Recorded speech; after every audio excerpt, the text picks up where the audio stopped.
Hello friends, welcome back to tutelage academy.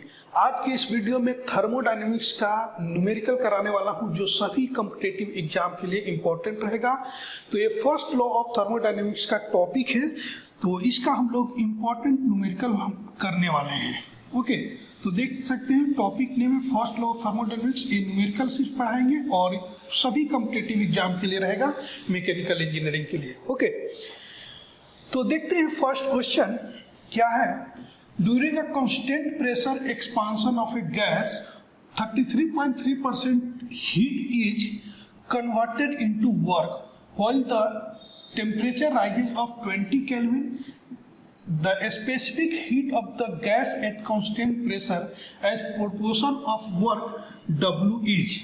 ठीक है, तो सबसे पहले क्या करेंगे, डेटा इसका निकालेंगे, क्वेश्चन को समझेंगे फिर सॉल्व करेंगे। ठीक है, तो सबसे पहले क्या करते हैं, हम लोग डेटा देखते हैं क्या दिया हुआ है। ठीक है, 33.3% हीट जो है कन्वर्ट हो रहा है वर्क में, यानी W इक्वल टू 33.3% को अगर पॉइंट में लिखेंगे तो 0.333 क्यूब हो जाएगा। हीट जो है कन्वर्ट हो रहा वर्क में। ठीक है,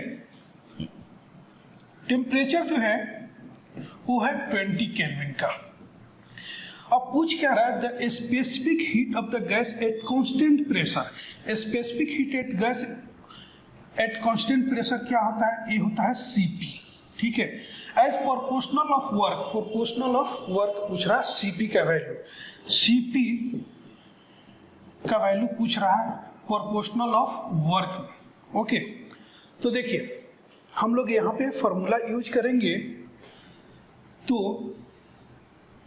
Q का फॉर्मूला होता है, एक हीट का फॉर्मूला होता है mCp delta T। mCp delta T Q का फॉर्मूला होता है।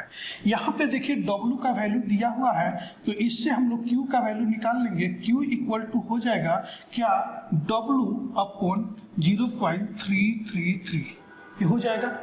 ओके, वही वैल्यू यहाँ पे पुट करेंगे, क्या, W upon 0.333, okay, equal to m into Cp, तो हमें निकालना ही है। डेल्टा T जो दिया हुआ है वो दिया हुआ है हमें, यानी चेंज ऑफ टेम्परेचर, यही डेल्टा T हो जाएगा, तो 20 केल्विन दिया हुआ है। तो हमें निकालना है Cp की वैल्यू, तो Cp की वैल्यू निकालेंगे तो Cp इक्वल टू लिख लेंगे, ये इधर रहेगा तो ये इधर साइड जाएगा, यहाँ नीचे कुछ नहीं है तो 1 मान के चलेंगे, 1 है तो ये 1 ऊपर जाएगा, ये ऊपर वाला नीचे आएगा। तो W इक्वल टू ये हो जाएगा m इंटू 20 इंटू 0.333। ठीक है, m को थोड़ी देर के लिए भूल जाएंगे।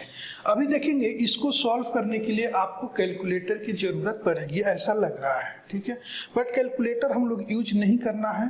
ठीक है, तो आप सबसे पहले देखिए आंसर जो दिया हुआ है सभी परसेंटेज में दिया हुआ है, तो परसेंटेज में आंसर निकालने के लिए इसको 100 से मल्टीप्लाई कर देते हैं। तो W इक्वल टू हो जाएगा m into 20 into 0.33।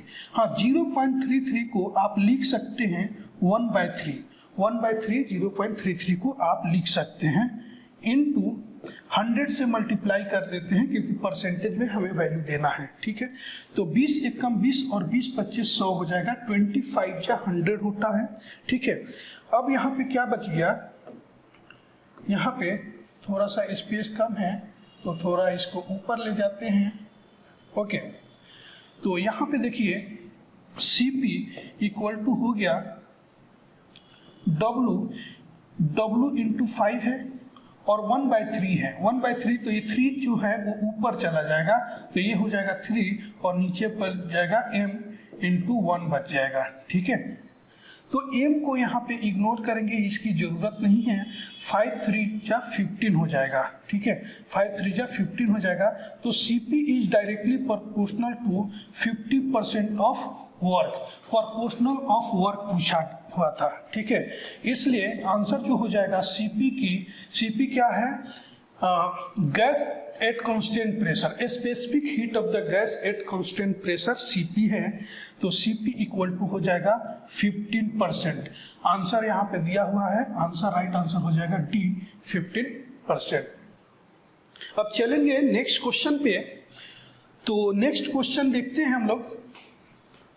When the valve of an evacuated bottle is open, ठीक है, एक इवेक्यूएटेड बॉटल है जिसके वाल्व अगर ओपन करते हैं तो क्या होता है, the atmospheric air rashes into it, तो उसमें एटमॉस्फेरिक एयर घुसता है, ठीक है, एंटर करता है। If the atmospheric pressure is 101.325 kPa, अगर एटमॉस्फेरिक प्रेशर ये दिया हुआ है and 0.6 metre cube, 0.6 metre cube का मतलब है कि ये वॉल्यूम है। 0.6 metre cube of air enters the bottle, ठीक है, जब एटमॉस्फेरिक प्रेशर एंटर करता है तो 0.6 metre cube volume of air जो होगा वो भी इंटर करेगा बॉटल में, ठीक है। Then the work done by the air will be, तो पूछ रहा कि work done by the air कितना होगा, ठीक है। तो देखिए, एक ये भी याद रखिएगा, किसी क्वेश्चन में जो छोटे छोटे क्वेश्चन आता है तो एटमॉस्फेरिक प्रेशर पूछ देता है, तो एटमॉस्फेरिक प्रेशर जो होता है वो यहाँ पे दिया हुआ है, ये भी याद रख लीजिएगा, 101.325 किलो पास्कल होता है, ठीक है। और वॉल्यूम यहाँ पे दिया हुआ है कितना, 0.6 मीटर क्यूब, ठीक है। तो वर्क डन पूछ रहा है, work done by the air, ठीक है।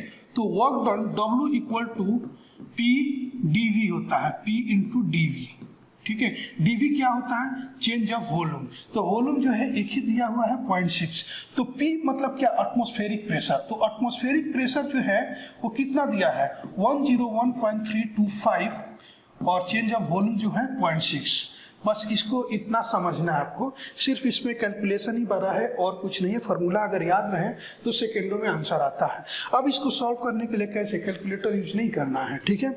आप इसको 101 को आप समझ लेंगे कि 100 है, तो 100 में 0.6 से मल्टीप्लाई करेंगे तो 60 आएगा, तो 60 के आसपास अप्रोच अपना वैल्यू आएगा, तो 60 के आसपास कौन सा अप्रोच वैल्यू है, सी है, 60.8 किलो जूल। तो इसको सॉल्व करेंगे तो आपका आ भी जाएगा 60.8 किलो जूल, ओके। तो अब चलते हैं नेक्स्ट क्वेश्चन पे। तो नेक्स्ट क्वेश्चन आप देखेंगे, a thermodynamic cycle is compose of 4 process, the heat added and the work done in each process as given follow, ठीक है। थर्मोडायनेमिक साइकिल है, इसके 4 प्रोसेस है, तो चारों प्रोसेस दिया है 1 to 2, 2 to 3, 3 to 4, 4 to 1। Diagram बनाने की कोई जरूरत नहीं है, इसको देखिए सॉल्व कैसे करेंगे। हीट ट्रांसफर यहाँ पे दिया हुआ है, 1 to 2 प्रोसेस में 0 होता है, 2 to 3 में 50 फ्रॉम द गैस, 3 to 4 में 0, 4 to 1 में 80 टू द गैस, ठीक है। वर्क डन वैसे ही यहाँ पे दिया हुआ है, तो क्या पूछ रहा, work done in each process are as follow, ठीक है। ये हाँ ये दिया हुआ है, तो पूछ रहा है thermal efficiency of the cycle is, thermal efficiency पूछ रहा है, और इफिशियंसी जो है परसेंटेज में आता है या फिर पॉइंट में आता है, तो परसेंटेज में इसका आंसर निकालना है, ओके, ठीक है। तो थर्मल इफिशियंसी जो होता है आप लोगों को पता है, work net upon Q in, heat input होता है, हीट इनपुट ध्यान रखिएगा। तो यहां से आपको डेटा निकालना है जो कि मुश्किल है थोड़ा सा, तो इसको समझिएगा। डेटा अगर यहां से निकाल लिए तो काम खत्म हो गया। वर्क नेट यहाँ पे फॉर्मूला में क्या है, work net upon Q in, तो वर्क डन जो है, ठीक है, 50 बाय द गैस है और 20 ऑन द गैस है, ये डेटा बस देखना है। तो वर्क नेट जो होता है by the gas minus on the gas होगा, तो 50 माइनस 20 जो हो जाएगा वो 30 हो जाएगा किलोवाट, ठीक है, ये 30 हो जाएगा। उसके बाद देखिए क्यू इन, हीट इनपुट किसको बोल कहते हैं, टू द गैस जो होता है ना, टू द गैस, ये याद रखिएगा, फ्रॉम द गैस इनपुट नहीं होगा, ठीक है, टू द गैस जो होगा इसी को बोला जाएगा क्यू इन, ठीक है। तो हम लोग लिख लेंगे क्या, ये 30 आ गया, 30 डिवाइडेड बाय 80। अब किसी के बीच में क्वेश्चन आ रहा है, सवाल आ रहा है ऐसा कि 80 माइनस 50 या 50 माइनस 80 क्यों नहीं किए, क्योंकि ये क्यू नेट नहीं पूछ रहा है, नेट हीट ट्रांसफर नहीं पूछ रहा है, यहाँ पे नेट वर्क डन था इसलिए 50 माइनस 20 किए। ठीक है, यहाँ पे हीट इनपुट होता है, फार्मूला में हीट इनपुट, तो हीट कितना जा रहा है, ठीक है, सिस्टम में टू द गैस, तो 80 है, तो हमने 80 ले लिया। अब आंसर हमें चाहिए इफिशियंसी परसेंटेज में, तो यहाँ पे 100 से मल्टीप्लाई कर दिए, काम हो गया खत्म, 0 से 0 कैंसिल कर दिए। ठीक है, 4 2 जा 8 और 15 दूना 30 हो जाएगा। ठीक है, 2 दूना 4 और 5 दूना 10 हो जाएगा, और 15 पच्चे 75, 15 इंटू 5 जो होगा वो 75 हो जाएगा, डिवाइडेड बाय 2, तो आपका आंसर आ जाएगा 37.5%।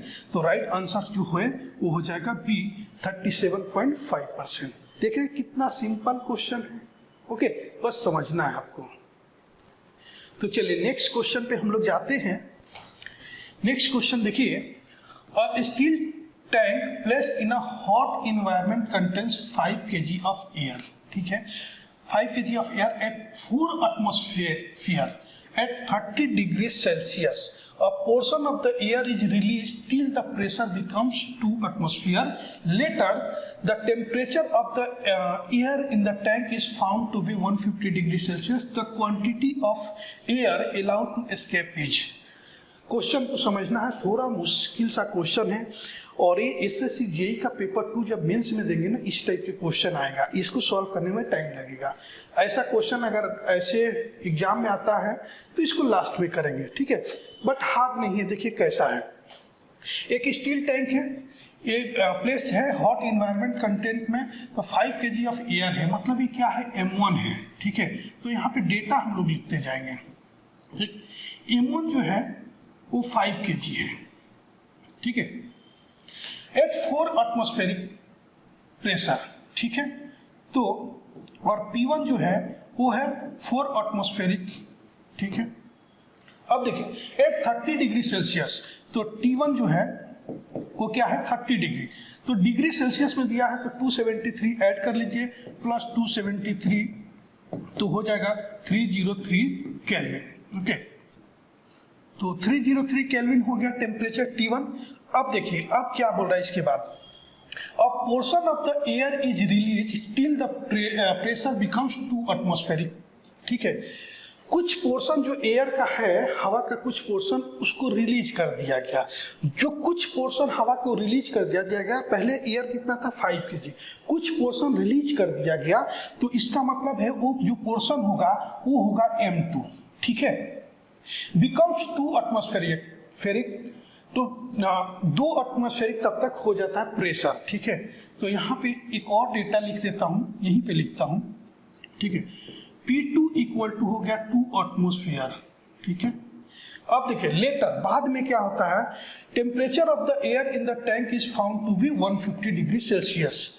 बाद में देखा गया कि टेम्परेचर जो है 150 डिग्री सेल्सियस हो जाता है, तो यानी कि ये T2 है, तो T2 equal to 150 degree Celsius. इसको भी केल्विन में कन्वर्ट करेंगे, केल्विन में कन्वर्ट करने के लिए 273 ऐड करना पड़ता, आप लोगों को पता है 273। ओके, तो इसको ऐड करेंगे तो क्या हो जाएगा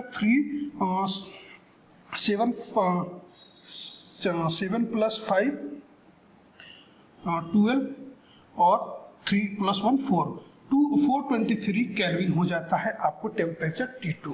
ठीक है, तो क्या निकालना है, the quantity of air allowed to escape is, कितना क्वांटिटी ऑफ एयर जो है वो एस्केप हुआ, जो बाहर निकला। ठीक है, वो पूछा जा रहा है यहाँ पे। तो देखिए यहाँ पे एक फिर से समझ लीजिए कि M1 आपको दिया हुआ है, मतलब ये 5 kg ऑफ एयर है, और M2 यानी कुछ एयर जो है रिलीज कर दिया जा रहा है, जो कि M2। तो आपको पता चल जाए कि कितना एयर जो है रिलीज कर दिया गया, तो M1 में M2 को माइनस कर देंगे, जो एयर रिलीज किया गया, तो पता चल जाएगा कितने क्वांटिटी ऑफ एयर जो है एस्केप किया गया। ठीक है, तो हम लोग इसका फार्मूला के थ्रू सॉल्व करेंगे। राइट, तो देखिए सबसे पहले यहां से सॉल्व करते हैं।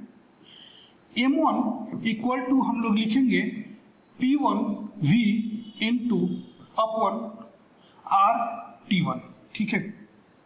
अब देखिए P1 क्या है, प्रेशर यहाँ पे दिया है 4 एटमॉस्फेयर। तो एक चीज और आपको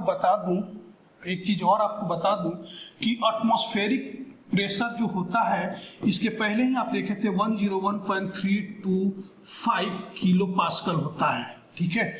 तो इसमें मल्टीप्लाई करेंगे तो 4 इंटू 101.325 लिखेंगे। वॉल्यूम V जो है हमें ऐसे ही रहने देते हैं V, ठीक है। R एयर के बारे में बात हो रही है, एयर के बारे में तो यूनिवर्सल गैस कांस्टेंट जो होता है R एयर के लिए जो वैल्यू होता है 0.287 किलो जूल पर केल्विन होता है। R equal to 0.27 kilo joule per kg kelvin होता है, किसके लिए, एयर के लिए। ये अभी आप देख लीजिए, बाद में इसको मिटा देने वाला हूँ, ओके। तो और टेम्परेचर T1 जो है वो 303 केल्विन आपको रहेगा। इसको आपको वॉल्यूम निकालना है, ठीक है। तो देखिए हाँ, M1 भी दिया हुआ था 5, ये हमने पुट नहीं किया। तो V इक्वल टू क्या हो जाएगा, V इक्वल टू हो जाएगा 5 into 0.287 into 303 upon 4 into 101.325। Hard नहीं है, बस आपको सीखना है। आप सीख लेंगे तो 1 मिनट के अंदर सॉल्व कर लेंगे, ओके। तो अब इसको सॉल्व करने की कोशिश नहीं करना है, इसको जो है यहीं पे छोड़ देना है, ठीक है। अब दूसरा हम लोग करते हैं, M1 निकाले, हम लोग M2 निकाल लेते हैं। M2 इक्वल टू क्या होगा, P2V अपॉन RT2, ठीक है। तो P2 जो है वो 2 एटमॉस्फेयर है, तो 2 इंटू 101.325 इंटू V यहाँ पे पुट करना है, ठीक है। तो हम लोग बाद में V को लिखते हैं, सिर्फ यहाँ पे P2 लिखा हूँ और अपॉन R का वैल्यू तो वही रहेगा, यहाँ पे भी 0.287 एयर के लिए, ठीक है। T2 जो है 423 दिया हुआ है इंटू V, तो V का वैल्यू जो है, ये वाला वैल्यू जो है यहाँ पे पुट कर देना है, ठीक है। तो थोड़ा यहाँ पे स्पेस की कमी लग रही है, इंटू V। तो मैं यहाँ से कर देता हूँ, थोड़ा सा इसको हम लोग स्पेस बनाएंगे, ठीक है। उम्मीद करता हूँ कि आपको दिख रहा होगा, ठीक है। तो यहाँ से मैं करता हूँ M2 equal to 2 into 101.325 upon 0.287 into 423 kelvin into V जो है, ये जो आया है वही लिख देना, 5 इंटू 0.287 इंटू 303 अपॉन 4 इंटू 101.325, ठीक है। अब देखिए यहाँ पे कलर चेंज करता हूँ पेन का, 2 1 कम 2 और 2 2 ना 4 कट जाएगा, 101.325 और 101.325 ये भी कट जाएगा, 0.287 कट जाएगा, ठीक है। अभी क्या बच गया, जो बच गया वो लिख लेंगे, ठीक है। ये बच गया आपको ऊपर में 5 इंटू 303 अपॉन 423 इंटू 2, ठीक है। इसको जब सॉल्व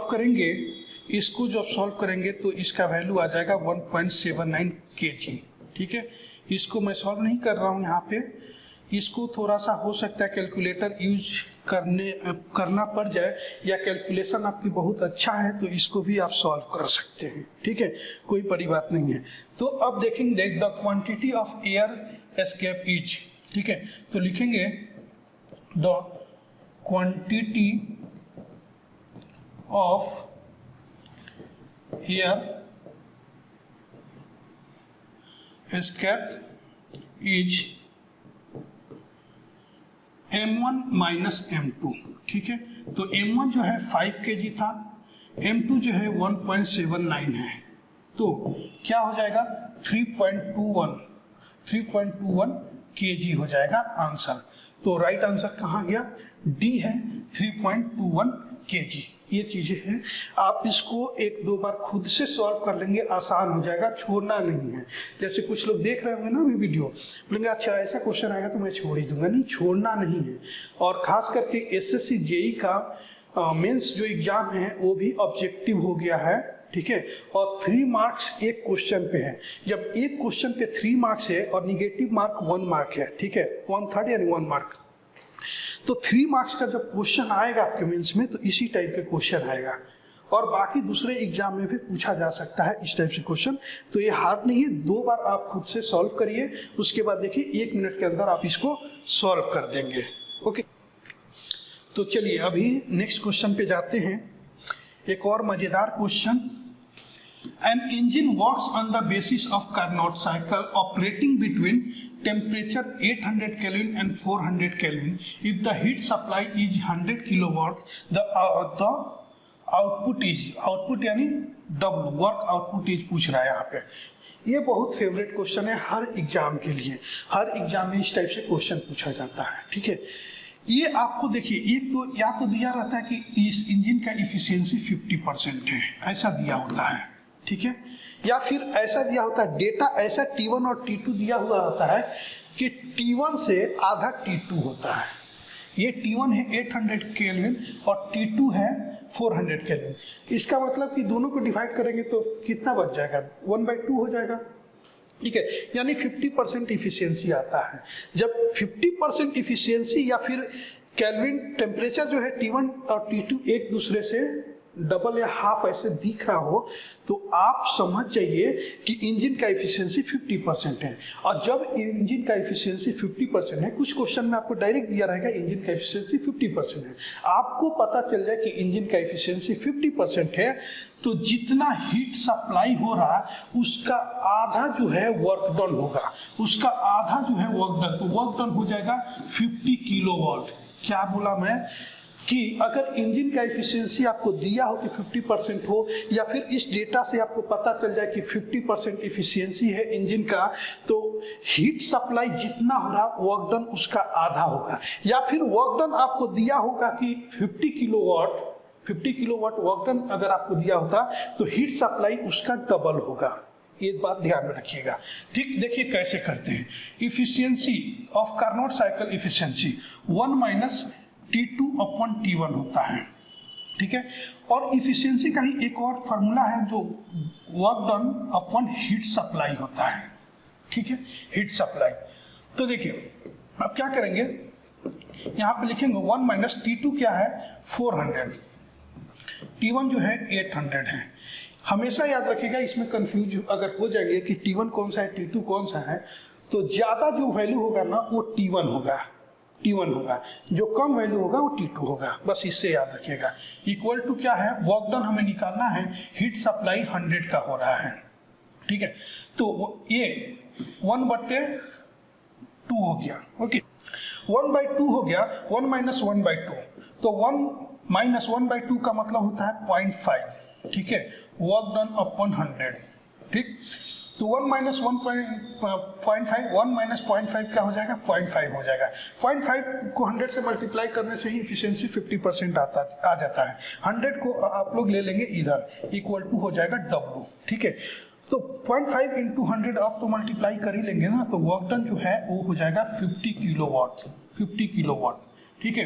अगर सिर्फ आप इफिशियंसी ऐसे निकालते हैं तो आप इफिशियंसी ऐसे भी निकाल सकते हैं 1 - T2/T1। ये समझाने के लिए बता रहा हूँ। ये आपका आंसर आ गया है 50 किलोवाट, ऑप्शन ए है, ठीक है। इफिशियंसी सिर्फ निकालना है ना, तो टेम्परेचर दिया हुआ है तो ऐसे कर लेंगे 1 - T2 जो है कितना है 400 और T1 जो है 800 हो गया, तो 1/2 हो जाएगा। 1 - 1/2 1/2 ही होता है। इफिशियंसी निकालना है तो 100 से मल्टीप्लाई करना पड़ेगा, तो 50 ये हो जाएगा, यानी 50 क्या हो जाएगा परसेंटेज में हो जाएगा 50%। तो फिर से बता रहा हूँ कि इंजन का इफिशियंसी अगर 50% है कार्नोट साइकिल में, तो जितना हीट सप्लाई हो रहा उसका आधा वर्क डन होगा, ठीक है, समझ में आना। देखिए इंजन है कोई, उसका इफिशियंसी 50% है, मतलब आधा है, 100% नहीं है ना, 50% है। तो हीट सप्लाई जितना करेंगे और इंजन आधा ही परफॉर्मेंस दे रहा है तो वर्क डन कितना होगा, आधा ही होगा, उसका आधा, आधा खा जाएगा, आधा हीट क्या होगा, खा गया, ठीक है। तो 50 किलोवाट अगर दिया रहता हीट सप्लाई की जगह पे कि वर्क डन 100 किलोवाट हो रहा तो हीट सप्लाई डबल होता अगर इंजन का एफिशिएंसी 50% है। तो ये याद रखिएगा, बहुत आपको काम आएगा, कहीं भी हर एग्जाम में आपको इस टाइप से क्वेश्चन मिल जाएगा। ओके, तो आज हम लोग इतना ही क्वेश्चन लेते हैं न्यूमेरिकल के 5 क्वेश्चन, ठीक है। आगे क्वेश्चन इंक्रीज करूंगा और भी ऐसे वीडियो में आपको न्यूमेरिकल का अपलोड करते रहूंगा इस चैनल पे। तो आपको वीडियो अच्छी लगी तो लाइक कीजिएगा और कमेंट्स करके जरूर बताइएगा कि आपको न्यूमेरिकल कैसा लगा। अगर कुछ डाउट हो तो वहाँ वो भी सॉल्व करेंगे, ठीक है। और ऐसे ही न्यूमेरिकल डेली लाते रहेंगे। Okay, thank you for watching this video.